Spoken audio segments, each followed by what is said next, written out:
Madalas itanong tungkol sa mga testamento, pagpapamana, at pamanang minan. Ano ang isang testamento? Ang testamento ay isang legal na dokumento na nagbibigay daan sa isang tao na kontrolin kung paano ipamamahagi ang kanilang mga ari-arian pagkatapos nilang mamatay. Ito ay dapat isagawa ayon sa mga formalidad na itinakda ng batas at magsisimula lamang kapag namatay na ang nagpapamana. Ito ay isang striktong personal na gawain at hindi maaaring ipagkatiwala sa ibang tao. Sino ang mga legal o intestate na tagapagmana? Kasama sa mga legal o intestate na tagapagmana ang mga lehitimong at dilihitimong anak, mga magulang at mga anak sa tuwirang linya, natirang asawa, iba pang kamag-anak hanggang sa ikalimang antas ng sibil na relasyon at ang estado. Gayunpaman, ang pagkakaroon ng mga tagapagmana sa tuwirang pababang o pataas na linya ay maaaring magpahintulot sa mga tagapagmana sa kolateral na linya na hindi magmana. Ano ang mga sitwasyon kung kailan nangyayari ang legal o intestate na pagpapamana? Ang legal o intestate na pagpapamana ay nangyayari sa ilang mga sitwasyon. Kapag ang isang tao ay namatay ng walang testamento o may walang bisa na testamento, kapag ang testamento ay hindi nagtatakda ng pagmamana sa lahat ng ari-arian, kapag hindi nangyari ang kondisyon na nakatakda sa pagtatalaga ng tagapagmana, kapag namatay ang tagapagmana bago ang nagpapamana, at kapag ang tagapagmana na itinalaga ay hindi kayang magmana. Kung ang aking yumao na magulang ay hindi nag-iwan ng testamento, may karapatan pa rin ba akong magmana? Oo. Kung ang isang tao ay namatay ng walang testamento, ang kanilang mga tagapagmana ay magmamana ayon sa batas. Ito ay tinatawag na legal o intestate na pagpapamana. Sa kabaligtaran, kapag ang isang tao ay nag-iwan ng wastong testamento, ito ay tinatawag na testate o testamentary na pagpapamana. Sino ang mga obligadong tagapagmana? Ang mga obligadong tagapagmana ay ang mga lehitimong anak at mga apo, lehitimong mga magulang at mga lolo at lola, ang natirang asawa at mga dilihitimong anak. Tulad ng sa intestate na pagpapamana, ang pagkakaroon ng mga tagapagmana sa tuwirang pababang linya ay maaaring magpahintulot sa mga tagapagmana sa tuwirang pataas na linya na hindi magmana. Maari bang gumawa ng testamento ang isang tao at ibigay ang lahat ng ari-arian sa isang tao lamang? Hindi. Isang bahagi ng ari-arian ng yumao ay nakalaan sa pamamagitan ng batas para sa mga obligadong tagapagmana. Ang bahaging ito na tinatawag na legitime ay hindi maaaring malayang ipamahagi sa pamamagitan ng testamento. Ang natitirang bahagi ng ari-arian, na tinatawag na free portion, ay maaaring ipamahagi ayon sa nais ng testator. May paraan ba para hindi bigyan ng mana ang isa sa aking mga obligadong tagapagmana? Oo, posible na hindi bigyan ng mana ang isang obligadong tagapagmana, ngunit kailangan sundin ang ilang mga kinakailangan. Ang pagwawalang mana sa isang obligadong tagapagmana ay dapat na malinaw na ipahayag sa isang testamento, at malinaw na dapat matukoy ang taong pinagwawalang mana. Ang pagwawalang mana ay dapat na lubos at walang kondisyon, at ang dahilan para sa pagwawalang mana ay dapat na itinakda ng batas at nakasaad sa testamento. Ang dahilan para sa pagwawalang mana ay dapat patunayan ng iba pang mga tagapagmana kung ito ay itinanggi ng taong tinanggalan ng mana. Ano ang mga dahilan para matanggalan ng mana? Ang mga dahilan para sa pagwawalang mana ay kasama ang pagkakasala ng isang krimen laban sa buhay ng nagpapamana o ng kanilang asawa, ang pag-akusa ng nagpapamana ng isang krimen na hindi totoo, ang paggamit ng puwersa o pananakot upang pilitin ang nagpapamana na gumawa o baguhin ang testamento, ang hindi makatarungang pagtanggi na magbigay ng suporta, ang pagkakasala ng asawa o inapo ng pang-aadulteryo o pangungungkubina sa asawa ng nagpapamana, ang pang-aabuso sa nagpapamana sa pamamagitan ng salita o gawa, ang pamumuhay ng isang anak o inapo ng isang kahihiyan o kaduwagan, ang pagkakasala ng isang krimen na may kasamang pagkakait ng karapatang sibil, ang pag-abandona ng mga magulang sa kanilang mga anak, o ang pag-udyok sa kanilang mga anak na mabuhay ng katiwalian, ang pagkawala ng otoridad ng mga magulang at ang pagtatangkang pumatay ng isa sa mga magulang, maliban kung mayroong pagkakasundo sa pagitan nila. Ano ang pagkakaiba sa pagitan ng isang tagapagmana, isang devicee, at isang legatee? Ang isang tagapagmana ay isang tao na nagmamana ng ari-arian ng isang yumao, maaaring sa pamamagitan ng testamento o sa bisa ng batas.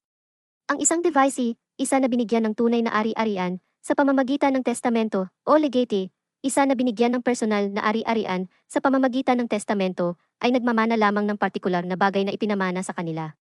Bukod dito, sa kaibahan sa isang tagapagmana na maaaring magmana sa pamamagitan ng testamento o intestate na pagsisisiyo, ang mga devicee at legatee ay maaaring magmana lamang sa pamamagitan ng testamentaryong pagpapamana. Ano ang iba't ibang uri ng mga testamento? May dalawang uri ng mga testamento, ang notaryal na testamento at ang holographic na testamento. Ang notaryal na testamento ay nangangailangan ng mga partikular na formalidad, kabilang ang pirma ng nagpapamana at ang presensya ng mga kredibling saksi. Ang holographic na testamento, Sa kabilang dako, ay dapat na buong-buo ang sulat, may petsa, at pirma ng kamay ng nagpapamana at hindi nangangailangan ng mga saksi. Ano ang mga pormalidad ng notaryal na testamento? Ang notaryal na testamento ay dapat pirmahan ng testator sa dulo. Kung may ibang tao na pipirma para sa testator, ito ay dapat gawin sa harap ng testator at sa pamamagitan ng kanyang malinaw na utos.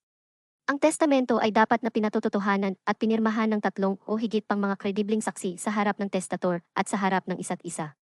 Ang bawat pahina ng testamento, maliban sa huling pahina, ay dapat pirmahan ng testator o ng taong pipirma para sa kanya, pati na rin ng mga saksi. Ang testamento ay dapat na may numerong pahina at ang patotoo ay dapat na nagpapahayag ng bilang ng mga pahina na ginamit. Ano ang mga pormalidad ng holographic na testamento? Ang holographic na testamento ay dapat na buong-buo ang sulat, may petsa, at pirma ng kamay ng nagpapamana. Ito ay hindi nangangailangan ng mga saksi.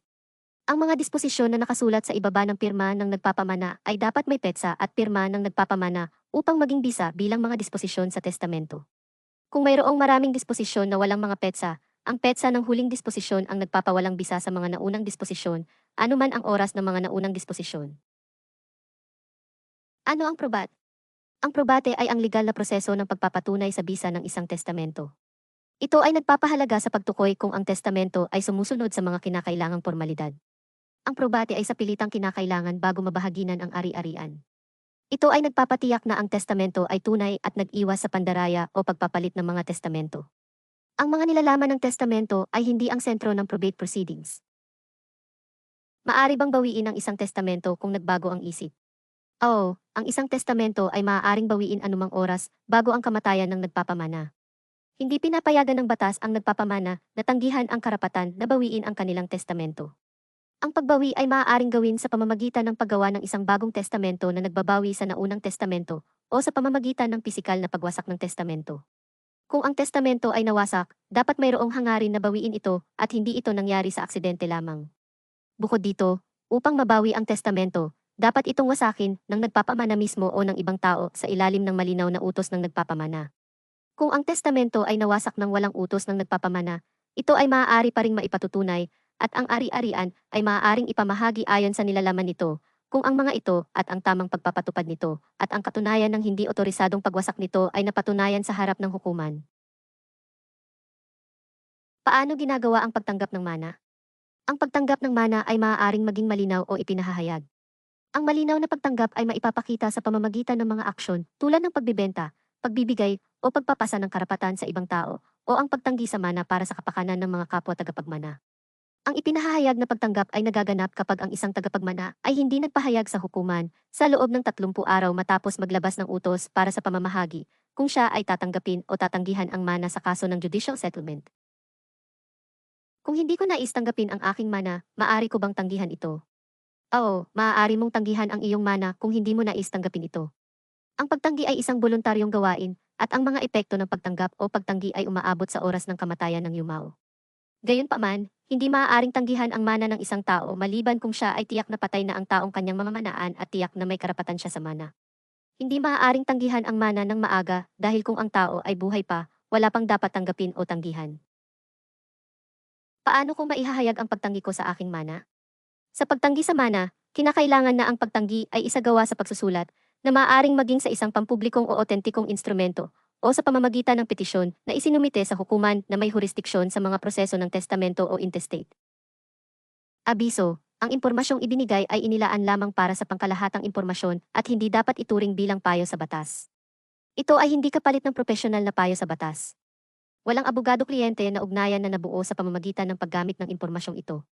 Kung kailangan mo ng payo sa batas, mangyaring magmensahe sa amin para sa gabay batay sa iyong partikular na kalagayan. Bukod dito, ang mga bagay na nakapaloob sa sumusunod ay isinulat sa ilalim ng batas, mga patakaran, at mga kaso na umiiral noong oras ng pagsulat at pagpost, at hindi kasama ang anumang mga pagbabago sa hinaharap tungkol sa paksa na pinag-uusapan.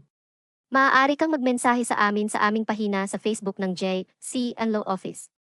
Mangyaring huwag kalimutan na mag-like, i-share at sundan ang aming pahina. Salamat!